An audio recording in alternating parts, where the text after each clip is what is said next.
La journée aurait pu passer pour ordinaire à Kinshasa, mais ce lundi, la situation à Goma était dans tous les esprits. L'entrée du M23 dans la capitale du Nord Kivu indigne. Mais l'indignation se manifeste aussi contre ce qui est perçu comme de l'inaction de la part de la communauté internationale. Dimanche, le Conseil de sécurité de l'ONU a échoué à prendre des mesures concrètes.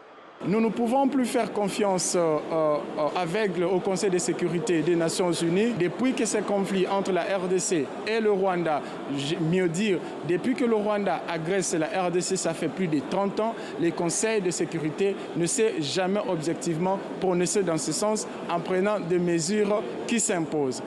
La capitale congolaise est pourtant restée calme. Les appels à des manifestations n'ont pas mobilisé, mais les réseaux sociaux ont pu signaler quelques rassemblements spontanés. Comme ici, des militants qui manifestent leur colère devant le siège de l'UDPS, le parti au pouvoir.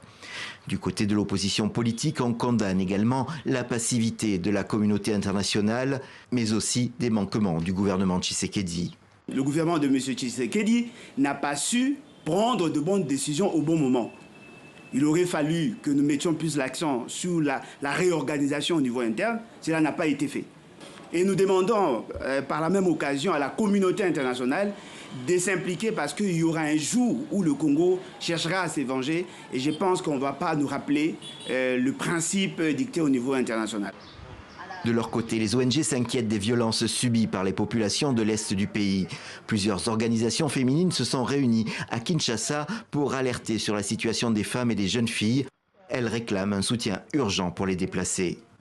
Il est important que toutes les parties prenantes puissent s'aider, que nous ayons ces couloirs humanitaires des peurs de connaître un génocide carrément des populations qui vivent déjà dans des camps de déplacés, qui maintenant vont être privées de toute assistance humanitaire. Nous ne pouvons plus, en tout cas dans cette région, permettre qu'il y ait encore les sangs qui coulent parce que tout simplement les politiques ne peuvent pas se mettre d'accord et mettre la dignité humaine avant tout.